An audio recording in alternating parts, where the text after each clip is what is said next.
Ukraine யுத்தத்துல Trump final ஆஃபரா டேபிள்ல வச்சிருக்காரு. ஏறக்குறைய இது 2 பேருக்குமே ஒரு மைலேஜ் இழுக்கக்கூடிய விஷயம் தான்.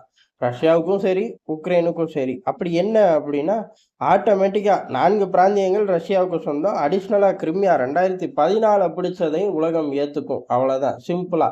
அண்ணே அமெரிக்கா நான் ஏத்துக்கிறேன். பின்னாடியே உலகமும் ஏத்துக்கும். அடுத்த கட்டம் அப்படிங்கிறது பொருளாதார தடை அப்படிங்கிறது முற்றிலும் நீக்கப்படும். யார் மேல? ரஷ்யா மேல போட்ட 30,000த்துக்கும் மேற்பட்ட பொருளாதார தடைகள் முற்றிலும் நீக்கப்படும். இந்த பேச்ச நம்பி ஊர்ல போட்டவன்லாம் அதான் ரஷ்யா மேல தடைகள் போட்டவன்லாம் துண்ட போட்டு உட்கார வேண்டியது தான். ஏன் அப்படின்னா, இவர்களுக்கு போர் அடிச்சிருச்சு போதும் அப்படின்னு நினைக்கும்போது டக்குன்னு வாபஸ் வாங்கிக்கிறார்கள்.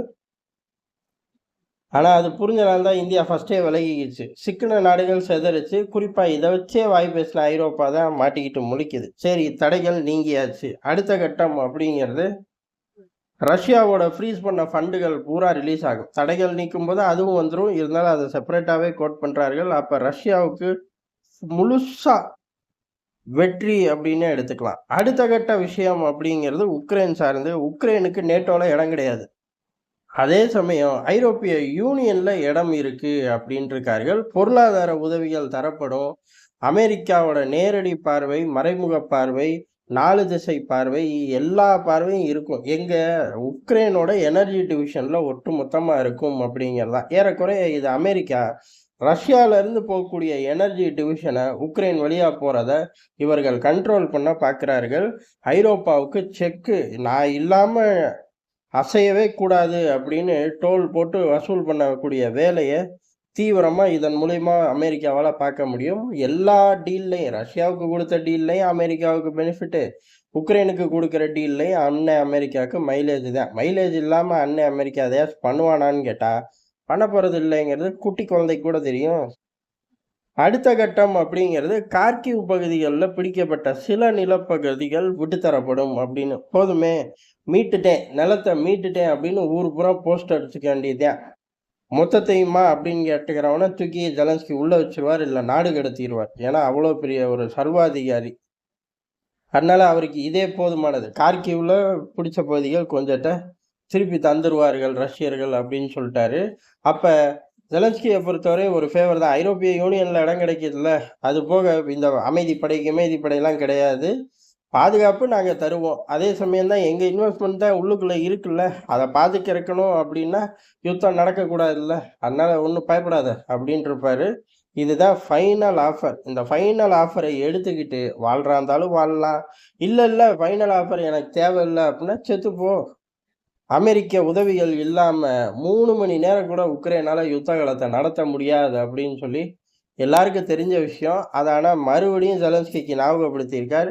இதுக்கு மேல ஒரு அருமையான ஆஃபர் வருமா அப்படின்னு கேட்டா வாய்ப்பே இல்லை அப்படிங்கிறதா. இதை விட்டுட்டா ட்ரம்ப் ஏன் இவ்வளவு தீவிரம் காட்டுறாரு அப்படின்னா, அவரு மே இறுதி இல்ல ஜூன் முதல் வாரம் அப்படின்னு சொன்னார்கள். ஏன் அப்படின்னா, டேட்டு சொல்லி சொல்லி அசிங்கப்பட முடியலடா உள்ளூர் அரசியல்ல அப்படிங்கிறக்காக தள்ளி வச்சுட்டார்கள். ஆனா அவர்களோட எண்ண ஓட்டம் அப்படிங்கிறது மே முதல் வாரத்திலே இதை முடிச்சிடணும். முடிச்சுட்டு அடுத்த வேலைக்கு போறோம். நிம்மதியா போய் ஈரான், சீனா அப்படின்னு படையெடுத்து போறோம் அப்படிங்கிற முடிவுல வந்தனாலதான் இவ்வளவு தீவிரத்தை காட்டுறார்கள். அமெரிக்கா தீவிரத்தை முழு மனதோட காட்டுச்சு அப்படின்னா ஜெலன்ஸ்கி படுத்து தூங்கிடுவார். நான் யுத்தமே பண்ணல, நீங்க சொல்றத கேட்டுக்கிறேன் அப்படின்னு. என்ன ஒண்ணு, ஜெலன்ஸ்கி ரகசியமா ஒரே ஒரு கமிட்மெண்ட் கேட்டிருப்பார். என்ன அப்படின்னா, என்ன மாற்றக்கூடாது அப்படின்னு. தேர்தல் வைக்கிறோம், முடிஞ்சா ஜெயிச்சுக்க அப்படின்னு இருப்பார்கள். ஜெலன்ஸ்கி மண்டையாட்டியிருப்பார் ரொம்ப வேகமா. அப்புறமா இடைஞ்சல் நீங்க எதுவும் பண்ணிடாதீங்க அப்படின்னு சொல்லியிருப்பாரு. ட்ரம்ப் சிரிச்சுக்கிட்டே போயிட்டு வா அப்படின்னு இருப்பாரு. இதை தாண்டி ஒன்றும் நடக்க போறது இல்லை. ஆனா ஏறக்குறைய உக்ரைன் யுத்தம் நிக்கிற தேதி முடிவாயிருச்சு. எங்க யாருக்கு அப்படின்னா, அமெரிக்க அதிபர் மனசுலையும் ரஷ்ய அதிபர் மனசுலையும் தேதி இருக்கு. அதை 2 பேரும் கலந்து பேசிக்கிட்டு உலகத்துக்கு அறிவிச்சிருவார்கள். அப்ப உக்ரைனு அதை ஏத்துக்கிட்டு வேற வேலையை பார்க்க வேண்டியதுதான். அவ்வளவுதான், கொடுத்த வேஷம் முடிஞ்சு போச்சு. காமெடியனை தூக்கி ஒரு அதிபரா உட்கார வச்சாச்சு. அதிபரை தூக்கி 3ஆம் உலக ஆரம்பத்தோட கதாநாயகன் அப்படின்னு சொல்லி போஸ்ட் ஒட்டியாச்சு. 3ஆம் உலகம் ஆரம்பிக்கலப்பா, நீ கிளம்பி வந்துரு திருப்பி. என்ன அதிபராவே வரியா, காமெடியனா வரியான்னு உன்கிட்ட தான் இருக்கு. லொல்லு பேசாம திரும்பி வா அப்படின்னு சொல்லி கதையை முடிச்சிருச்சு அமெரிக்கா. அதனால மிக விரைவில் உக்ரைன் யுத்தம் முடியும் அப்படிங்கிறதா யதார்த்தமான உண்மை. நன்றி, வணக்கம்.